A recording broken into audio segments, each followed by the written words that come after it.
Ma'am, Triphala சூர்ணம் எடுத்தா பெனிஃபிட்ஸ்னு தெரியும். But எந்தெந்த உறுப்புக்கு எப்படி எப்படி எடுக்கணுன்றத நீங்க சொல்லுங்க. ஆக்சுவலாக திரிபலா அப்படிங்கிறது என்னென்னா சிங்கிள் ட்ரக் மல்டிபர்பஸ் பெனிஃபிட்ஸ். அதாவது ஒரே மருந்து பல நிவாரணம் அப்படின்னு சொல்லுவாங்களா, அந்த மாதிரி ஒரு அற்புதமானது தான் என்ன அப்படின்னா திரிபலா. ஸோ இது எதுக்கு எடுக்கலாம் அப்படின்னு பார்த்தீங்கன்னா, ஃபர்ஸ்ட் விஷயம், அதிகமாக முடி கொட்டுது அப்படின்னு இருக்கு பார்த்தீங்களா. ஸோ அவங்களுக்கு என்ன பண்ணலாம் அப்படின்னு பார்த்தீங்கன்னா, நார்மலாகவே திரிபலா தி தைலம் அப்படின்னு இருக்கு. ஸோ அதை ஹேர் ஆயிலாக வந்து அவங்க யூஸ் பண்ணலாம். அதே மாதிரி அதை தலைக்கு வச்சுட்டு தலை குளிச்சுட்டு என்ன பண்ணலாம்னா, கடைசி வாஷ் பண்ணுவோம் பார்த்தீங்களா, அதுக்கு திரிபலா குடிநீர் கஷாயம் போட்டு அந்த தண்ணீரால் வந்து நம்ம கண்டிஷனர் மாதிரி வாஷ் பண்ணலாம். அது நல்ல பலன் வந்து தரும். அடுத்து என்ன அப்படின்னு பார்த்தீங்கன்னா, கண்கள். ஸோ கண்களுக்கும் திரிபலாக்கும் நிறைய தொடர்பு வந்து இருக்குது. நார்மலாகவே பார்வை நல்லா இருக்கணும். ஏன்னா திரிபலாவில் இருக்கிறதெல்லாம் ஆன்டி ஆக்சிடென்ட்ஸ் தான் இருக்குது.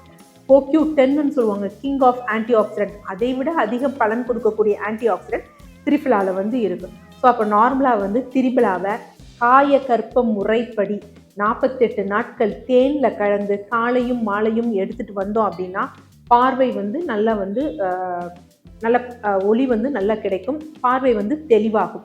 ஸோ அது இல்லாமல் என்ன அப்படின்னு பார்த்தீங்கன்னா, ஒரு ப்ரிப்ரேஷனும் இருக்குது. ஸோ திரிபலா சூர்ணத்தை 200 ml டிஸ்டில் வாட்டரோட கலந்து ஃபில்டர் பண்ணி ஃபஸ்ட்டு என்ன பண்ணணும், லைட்டாக சிம்மர் அடுப்பில் மெல்லிஸாக வச்சுட்டு அதுக்கப்புறம் வந்து ஒரு லைட்டாக ஒரு பாயில் வர அளவுக்குன்னா வச்சுட்டு ஆற வச்சுட்டு அதை என்னென்னா நம்ம நார்மலாக வந்து நம்ம கண் கழுவுற கப்ஸ் இருக்குது பார்த்தீங்களா, அந்த ஐ கப்ஸில் அந்த தண்ணீரை விட்டு வாஷ் பண்ணிட்டு வந்தோம் அப்படின்னா கண் எரிச்சல், பார்வை வந்து மங்குதல், கண்கள் அடிக்கடி சிகப்பாகிறது, அதெல்லாம் வந்து குறைய வந்து ஆரம்பிக்கும்.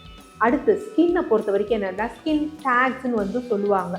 யூஸ்வலாக என்ன அப்படின்னு பார்த்தீங்கன்னா மறு மாதிரி வரும். அதற்கு என்ன பண்ணலாம் அப்படின்னா, இந்த திரிபலா சூர்ணத்தை நார்மலாக வந்து திரிபலா கஷாயம் போட்டு இதை வந்து ஒரு பேஸ்ட் மாதிரி ஆக்கிட்டு எந்த இடத்துல மருக்கள் இருக்கோ அந்த இடத்துல அப்படியே வச்சுட்டு வந்தோம் அப்படின்னா அந்த மருக்கள் சுருங்கி வந்து உதிர வந்து ஆரம்பிச்சிடும். அடுத்து திரிபலா சூர்ணத்தை எதற்கு யூஸ் பண்ணலாம் அப்படின்னா, ஓரல் ஹெல்த்துக்கு. நார்மலாக பல்லீரில் வந்து ரத்தம் கசியுது, ஈறு வீக்கம் இருக்குன்னா திரிபலா சூர்ணத்தை வந்து நம்ம ப்ரஷ் பண்ண வந்து யூஸ் பண்ணிக்கலாம். அடுத்து இன்னொரு விஷயம் என்ன சொல்லுவாங்கன்னா, கம் சிஸ்ட் அப்படின்னு வந்து சொல்லுவாங்க. சிஸ்ட் ஆப்சஸ் அப்படின்னு சொல்லுவாங்க. ஈறுகளில் வந்து பார்த்திங்கன்னா ஒரு சின்ன பல்ஜ் மாதிரி வீக்கம் மாதிரி நீர்க்கட்டி மாதிரி இருக்கும். ஸோ அதுக்கு நார்மலாக நீங்கள் திரிபலா சூரணத்தை அப்படியே நம்ம வச்சுட்டு அந்த இடத்துல வச்சுட்டே வந்தோம் அப்படின்னா உங்களுக்கு ஒரு 2 to 3 daysலேயே வந்து அது கரைஞ்சு போயிடும், வலியும் வந்து நல்லாயிடும். இது மாதிரி தொண்டை வந்து கரகரப்பு இருக்குது அப்படின்னா திரிபலாவை தண்ணியில் போட்டு கொதிக்க வச்சு நம்ம வந்து காகிள் வந்து பண்ணலாம். அடுத்து எல்லோருக்கும் தெரிஞ்சது மலச்சிக்கல். ஸோ மலச்சிக்கல் இருக்கிறவங்களுக்கு தினமும் இரவு திரிபலா வந்து நல்லா ஒரு 1.5 டீஸ்பூன் வந்து எடுத்துட்டு 2 கிளாஸ் தண்ணி விட்டு கொதிக்க வச்சுட்டு அதை 1 கிளாஸ் ஆனவுடனே ஃபில்டர் பண்ணி தினமும் இரவு எடுத்துகிட்டு வந்தாங்க அப்படின்னா அவங்களுக்கு மலச்சிக்கல் அப்படிங்கிற தொந்தரவு இருக்காது. அடுத்து என்ன சொல்லுவோம் அப்படின்னா, நகைச்சுத்துன்னு சொல்லுவாங்க. யூஸ்வலாக இந்த நகத்துக்கும் ஸ்கின்னுக்கும் நடுவில் வந்து என்ன அப்படின்னா ஒரு இன்ஃபெக்ஷன்ஸ் மாதிரி வரும். ஸோ அதற்கு என்ன பண்ணலான்னா, இந்த திரிபலா சூர்ணத்தோட கொஞ்சம் திரிபலா கஷாயம் விட்டு அப்படியே நம்ம மருதாணிக்கு இருக்கும் பார்த்தீங்களா, அந்த பக்குவத்துக்கு வந்து எடுத்துகிட்டு நமக்கு எந்த கைகளில் வந்து நகைச்சொத்து இருக்கோ அதில் வந்து அந்த இதில் வந்து நம்ம போட்டுக்கிட்டே வந்தோம் அப்படின்னா அந்த இன்ஃபெக்ஷன்ஸ் குறைந்து வந்து நார்மலாக வந்து ஆகிடும். அடுத்து யூஸ்வலாக என்ன அப்படின்னு பார்த்தீங்கன்னா, பாதங்களில் வந்து சில பேர் வந்து வெடிப்பு இருக்குது அப்படின்னு வந்து சொல்லுவாங்க. இந்த பாத வெடிப்புக்கு நம்ம திரிபலா சூர்ணத்தை தண்ணியில் போட்டு கொதிக்க வச்சு அந்த பாதங்களை நம்ம வச்சுட்டு அதுக்கப்புறம் வந்து ஒரு 15 நிமிஷம் வச்சுட்டு எடுத்துட்டு அப்புறம் தொடச்சிட்டு என்ன பண்ணணும் அப்படின்னா, வெறும் தேங்காய் எண்ணெய் போட்டுட்டு வந்தோன்னா அது நமக்கு கொஞ்சம் கொஞ்சமாக அந்த விரிசல் வந்து குறைய ஆரம்பிச்சிடும். அடுத்து வெள்ளைப்படுதல் அதிகமாக இருக்கக்கூடிய பெண்கள், அதே மாதிரி பிறப்புறுப்பில் அதிகமாக இருக்கக்கூடிய பெண்கள், இவங்களுக்கெல்லாம் என்ன பண்ணலாம்னா, இதே மாதிரி திரிபலாவை குடிநீர் வச்சு நம்ம வாஷ் பண்ணிட்டு வந்தோம், காலை மாலை வாஷ் பண்ணிட்டு வந்தோம் அப்படின்னா அங்கே இருக்கக்கூடிய அரிப்பு, வெள்ளைப்படுதல் இதெல்லாம் குறைய ஆரம்பிக்கும்.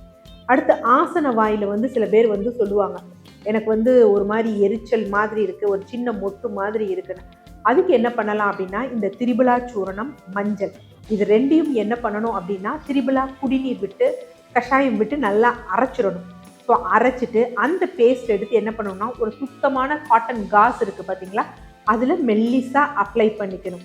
அப்ளை பண்ணிவிட்டு நல்லா உருட்டிட்டு என்ன பண்ணணும்னா, வெயிலில் வந்து உலர்த்தி எடுத்துக்கணும். நல்லா சுத்தமாக உலர்த்தி எடுத்து வச்சுட்டு அதை விளக்கில் காமிச்சு அது எரியும். எரிஞ்ச உடனே அதை அப்படியே அதை ஆஃப் பண்ணிவிட்டு என்ன பண்ணணும் அப்படின்னா, அதில் வந்து புகை வரும்.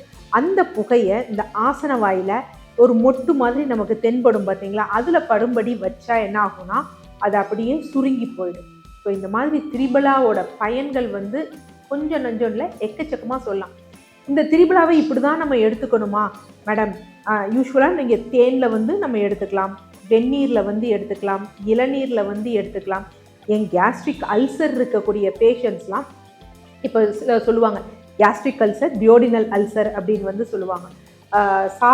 சாப்பிட்ட உடனே எரிச்சல் வரும் பார்த்தீங்களா, அவங்க வந்து கேஸ்ட்ரிக் அல்சர் பேஷண்ட். இல்லை 2 மணி நேரம் கழிச்சு வந்தது அப்படின்னா டியோடினல் அல்சர் பேஷண்ட். இப்போ கேஸ்ட்ரிக் அல்சர் பேஷண்ட்ஸ் வந்து எப்படி எடுக்கணும் அப்படின்னா, சாப்பிட்டு முடித்தவுடன் என்ன பண்ணணும்னா இந்த திரிபலா சூரணத்தை சும்மா ஒரு 70 ml மோரில் கலந்து வந்து எடுக்கலாம்.